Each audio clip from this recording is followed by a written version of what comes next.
नमस्कार दोस्तों, मेरा नाम है विजय कुमार गिरी और मैं आप लोगों का एक बार फिर से स्वागत करता हूं अपने यूट्यूब चैनल जिसका नाम है सुगा क्लासेस फॉर एग्रीकल्चर। दोस्तों, आज हम बात करने वाले हैं एग्रोनॉमी के लेक्चर नंबर 51 की, जिसमें आप लोगों को रोज की तरीके से मैं 10 क्वेश्चन पूछूंगा। इसके साथ साथ उनकी जो रिलेटेड थ्योरी होगी, इन सभी चीजों के बारे में डिटेल में डिस्कशन करूंगा।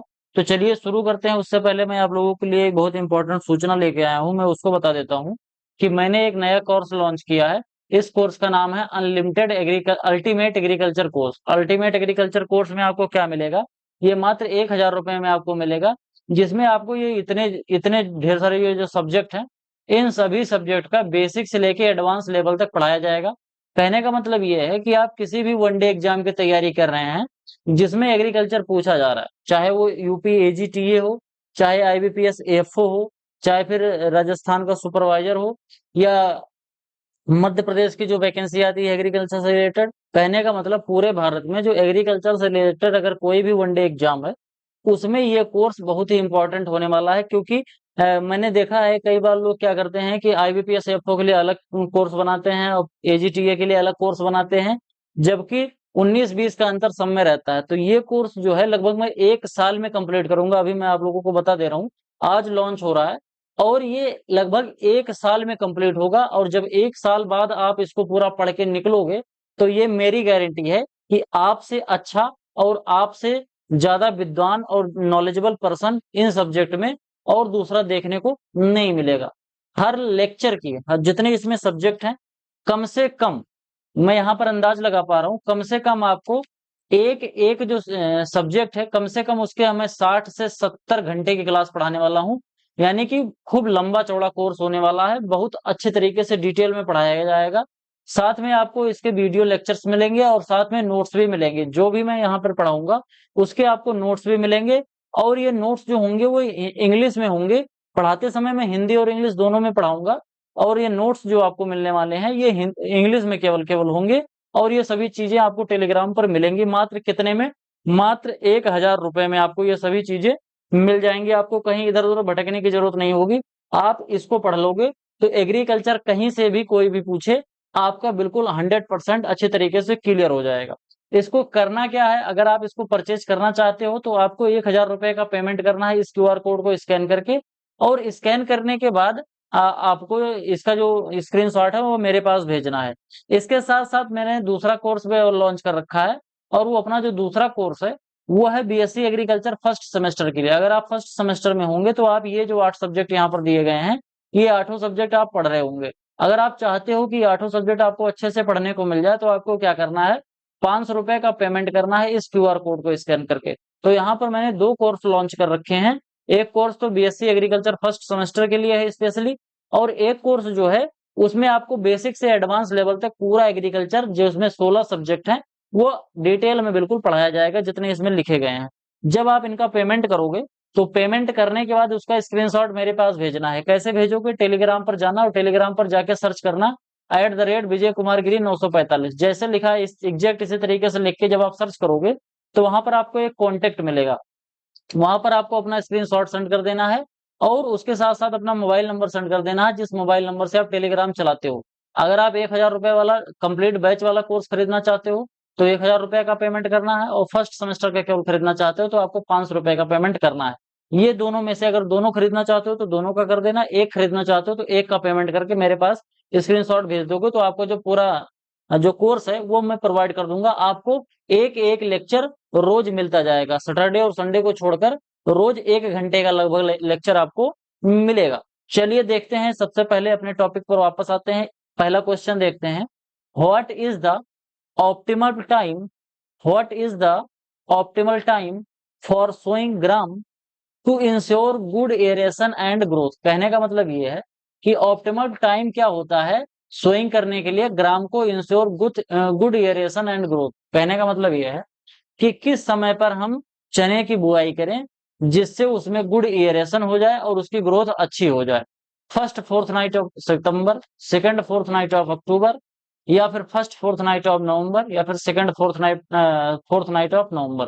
क्वेश्चन सीधे सीधे ये पूछा जा रहा है कि चने की बुआई करने का जो टाइम होता है वो ऑप्टिमम टाइम क्या होता है, ऑप्टिमल टाइम चने की बुआई का क्या होता है। तो इसमें जो आपका आंसर है वो है सेकेंड फोर्थ नाइट ऑफ अक्टूबर बोले तो 16 अक्टूबर से लेके 30 अक्टूबर तक का जो टाइम होता है, इस टाइम में आप चने की बुआई कर सकते हो।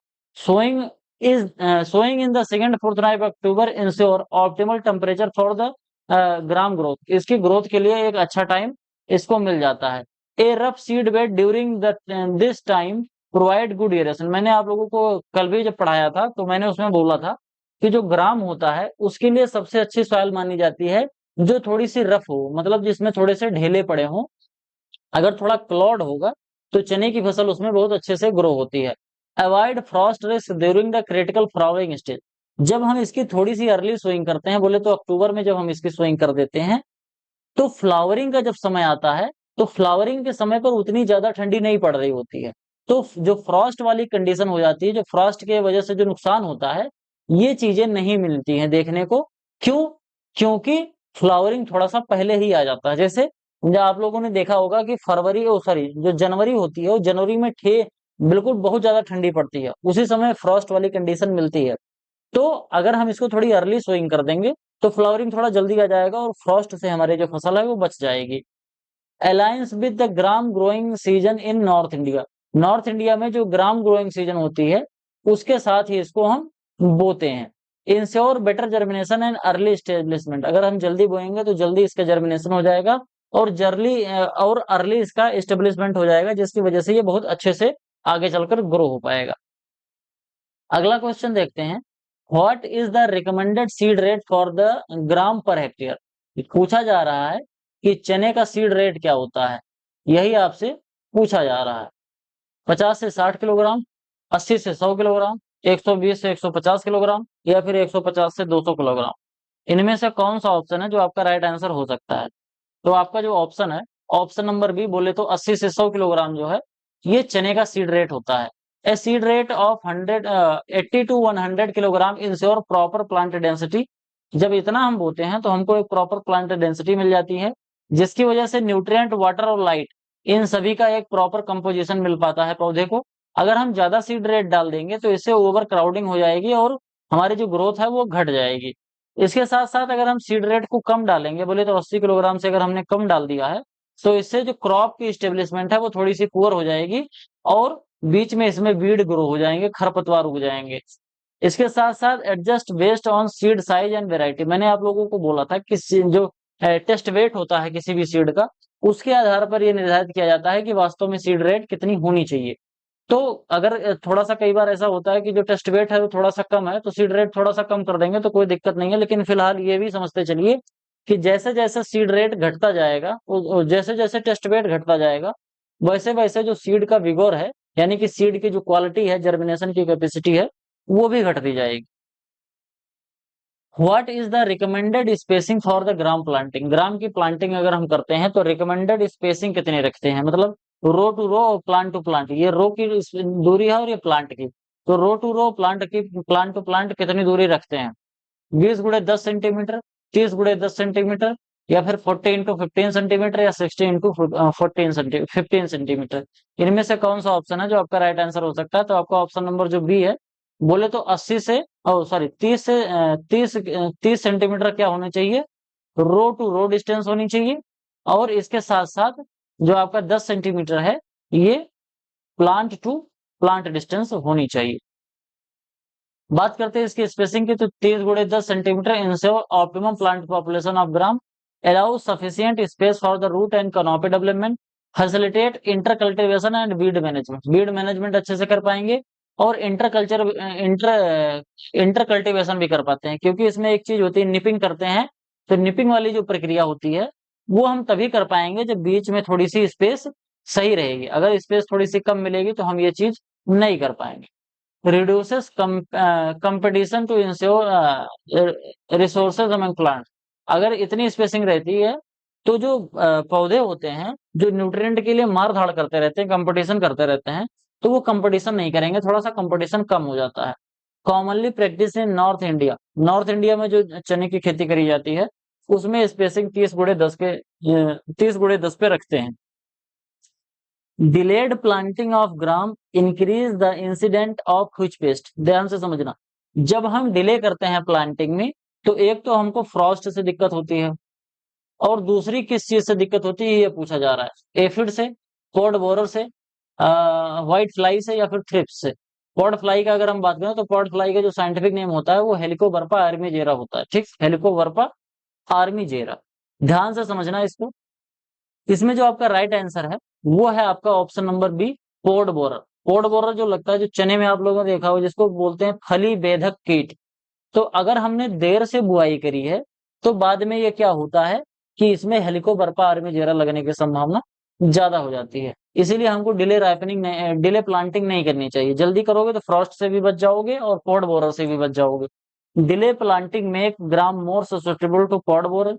Pod borer larvae feed on developing pod reducing yield. ध्यान से समझना, ये जो पॉड बोरर होता है ये डेवलपिंग पॉड, यानी कि जब पॉड हरा होता है उसी कंडीशन में इसमें छेद करके उसको नुकसान पहुंचाने लगता है।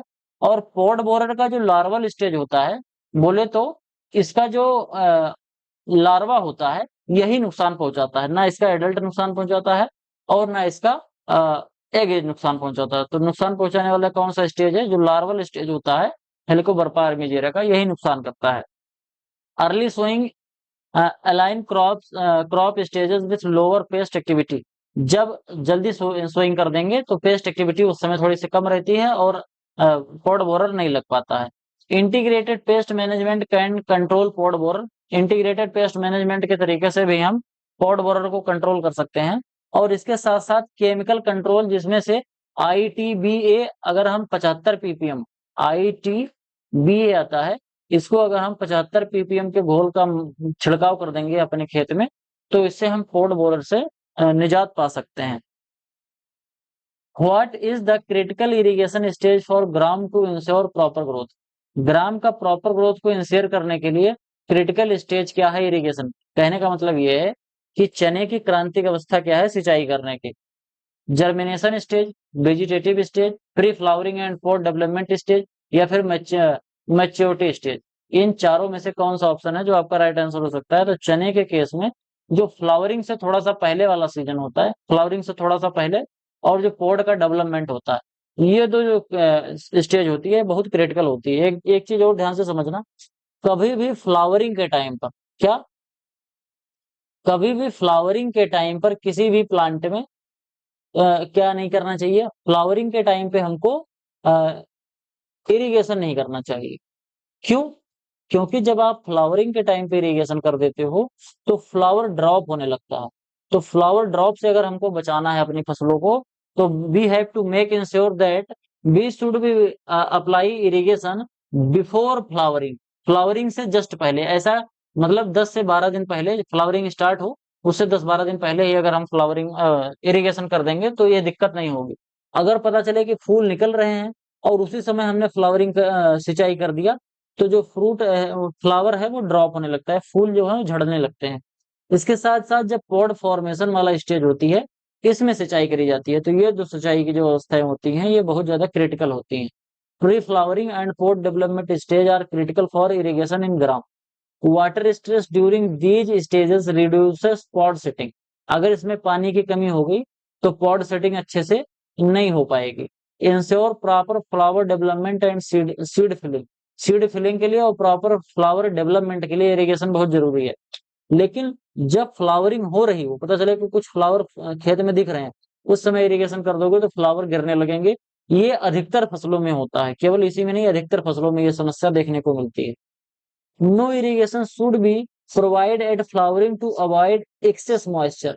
एक्सेस मॉइस्चर भी हो जाएगा फ्लावरिंग के टाइम पर, जिससे पौधे पे फूल गिरने लगते हैं। Critical for achieving A yield of 20 to 25 quintal per hectare in irrigated field. अगर हमारे पास सिंचाई की सुविधा उपलब्ध है तो हम 1 हेक्टेयर में 20 से 25 क्विंटल चने का उत्पादन आराम से ले सकते हैं। What chemical is use for nipping in gram to encourage reproductive growth. ध्यान से समझना, जब चना निकलता है तो मान लेते हैं ऐसे चना निकला हुआ है, ठीक, जड़ से ऐसे चने निकले हुए हैं। अब हम क्या करेंगे, ऊपर से इतना इतना पार्ट इसका काट देंगे। जब इतना हम तोड़ के निकाल देते हैं, तोड़ के निकालने का मतलब 1 से 1.5 इंची जो ऊपर का जब सबसे टर्मिनल पोर्शन होता है उसको तोड़ देते हैं। जब यहाँ से हम तोड़ देंगे तो यहाँ से ऐसे ब्रांचिंग निकल जाती है और इसके साथ साथ एक चीज और भी होती है, यहाँ से जब हम काट देते हैं, तोड़ देते हैं, तो जो भी न्यूट्रिएंट पौधे एब्जॉर्ब करके ले रहे हैं रूट से, ये सभी चीजें थोड़ा सा लेटरली चली जाती है, मतलब अगल बगल में चली जाती हैं। न्यूट्रिएंट का जो थोड़ा डाइवर्जन है वो थोड़ा सा डाइवर्ट हो जाता है, तो फ्लावरिंग बहुत तेजी से आने लगता है और पॉड फॉर्मेशन अच्छे से हो जाएगा। और अगर इसको हम नहीं तोड़ेंगे तो ये अनलिमिटेड ऐसे बढ़ता रहेगा, तो पौधे की हाइट ज्यादा बढ़ाई हो जाएगी और फ्लावरिंग और पॉड फॉर्मेशन सही से नहीं हो पाएगा। इसी वजह से निपिंग करते हैं। तो निपिंग कई बार हाथ से भी किया जाता है और कई बार दवाइयों से किया जाता है। इसमें क्या करते हैं, जब हम दवा डाल देते हैं तो क्योंकि टर्मिनल पोर्शन बहुत मुलायम होता है, तो जब दवा पड़ जाती है तो ये टर्मिनल पोर्शन सूख जाता है। जब टर्मिनल पोर्शन सूख जाएगा तो ग्रोथ ऊपर के होगी नहीं, तो बगल वाली चीजों की ग्रोथ होने लगेगी। बगल में जो पत्तियां हैं, फ्लावर है, इसके जो इसके साथ जो पॉड है, इनका ग्रोथ अच्छे तरीके से होने लगता है। तो यही पूछा जा रहा है कि केमिकल निफिंग करने के लिए कौन सा केमिकल यूज करते हैं, ग्लाइफोसेट या फिर टीआईबीए या फिर यूरिया फिर या एट्राजिन, इनमें से कौन सा ऑप्शन आपका सही है। तो आपका जो ऑप्शन है टीआईबीए, बिल्कुल ट्राई आइडियो बेंजोइक एसिड जिसको बोलते हैं, इसको अगर 75 पीपीएम के हिसाब से अगर हम अपने खेत में छिड़काव कर देंगे तो इससे वो ब्लैंचिंग हो जाएगी और पौधे में एक तरीके की निपिंग हो जाती है। ये कब करते हैं, ये 50 से 60 दिन आफ्टर सोइंग, सोइंग का जब 50 से 60 दिन हो जाता है तब करते हैं, जिससे रिप्रोडक्टिव स्टेज थोड़ी सी इसकी तेज हो जाती है। It can be done mechanically by flock of sheep, इसको सीप के फ्लॉक से, बोले तो जो भेड़ का झुंड होता है उसको खेत में डाल दो। जब भेड़ की झुंड खेत में घुस जाएगी तो भेड़ की आदत होती है वो ऊपर की, केवल यही ऊपर ऊपर की जो टर्मिनल पोर्शन होता है उतना ही खाती है। तो ऊपर की जब खा जाएगी तो अपने आप निपिंग हो जाता है। चाहे हाथ से इसको तोड़ के निकाल लो, चाहे फिर सीप से, और चाहे फिर टीआईबीए डाल दो, ट्राई एडियो बेंजोइक एसिड डाल के भी कर सकते हो। Enhance pod formation by reducing plant energy, plant energy redirect कर देता है, जिसकी वजह से क्या होता है कि इसका रिप्रोडक्टिव स्टेज बोले तो फ्लावरिंग और पॉड फॉर्मेशन बहुत अच्छे तरीके से होने लगता है। Improve overall yield in gram crop, एक चीज और आप लोगों को बता दूं, क्योंकि क्वेश्चन में पीछे पूछा गया था यूरिया, ऑप्शन में आया था, तो मैं आप लोगों को इसको बता दूं कि यूरिया जो होता है, अगर हम किसी भी प्लांट में फ्लावरिंग के टाइम पर अगर हमने यूरिया डाल दिया तो जो फ्लावर हैं इनमें ड्रॉपिंग आने लगती है, यानी कि जो पौधे हैं वो फूल जो हैं फूल झड़ जाते हैं। तो इस वजह से हमको अब फ्लावरिंग के टाइम पे कभी भी यूरिया नहीं देना चाहिए। ग्लाइफोसाइड की बात करें तो एक ये नॉन सेलेक्टिव हर्बिसाइड होता है, non selective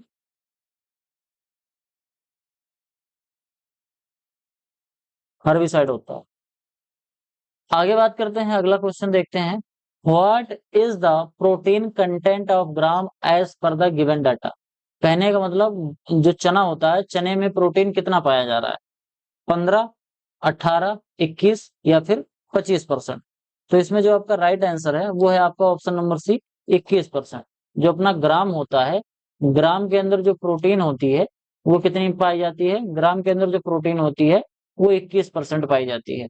gram content 21% protein, making it a rich protein source essential for addressing addressing protein deficiency in diet. क्योंकि हम लोग शाकाहारी हैं तो शाकाहारी लोगों के लिए प्रोटीन की जो डिफिशियंसी है वो दालों से ही पूरी होती है, और दालों में जो दालों का राजा होता है वो क्या है, वो ग्राम होती है। High protein content supports it use in vegetarian diet, vegetarian diet में इसको ज्यादातर यूज किया जाता है। It rich in calcium, iron और नियासिन, कैल्शियम आयरन इन दो चीजों की इसके अंदर भरपूरता होती है। अगर आपकी हड्डियों में दर्द है, अगर आप सुबह उठते समय आपकी हड्डियों में दर्द होता है, गर्दन में दर्द होता है, तो उस समय पर आप चने का सेवन कर सकते हैं, जो अंकुरित चना है इसको खा सकते हैं। इससे आपका जो कैल्शियम आयरन और मिनरल की जो नियासिन जो है इसकी जो कमी है वो भी दूर हो जाती है। Use in traditional dishes like चना दाल एंड बेसन, बेसन और चना दाल बनाने में इसका यूज किया जाता है। इसके साथ साथ जो सत्तू होता है, सत्तू भी इससे बनाया जाता है।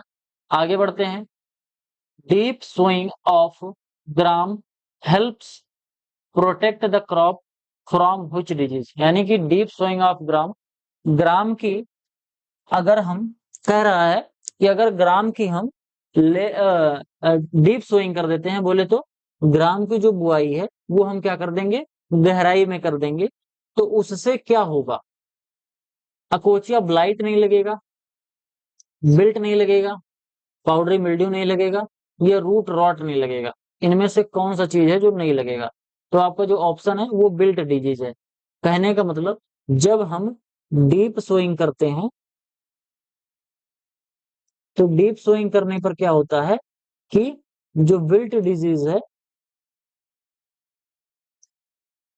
ये पौधे में नहीं लगता है।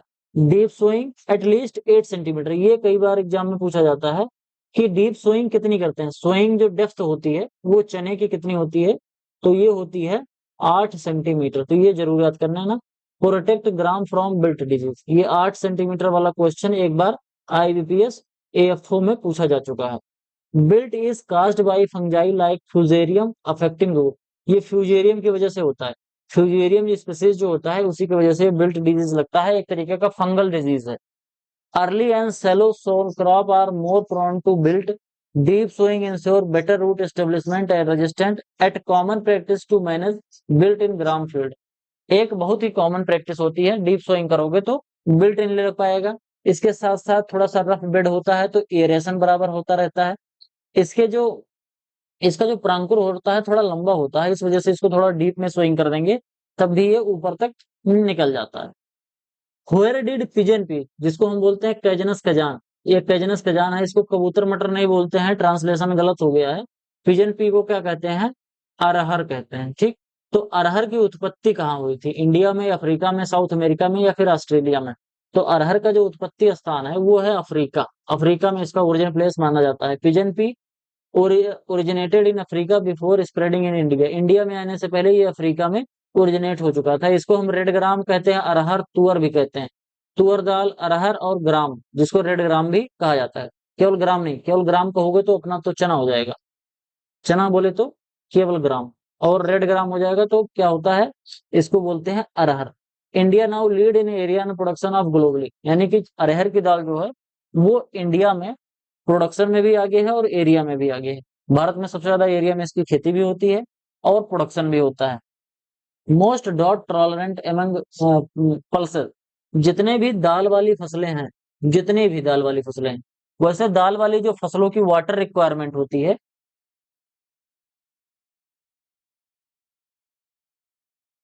ये कम होती है, सभी की वाटर रिक्वायरमेंट लो होती है।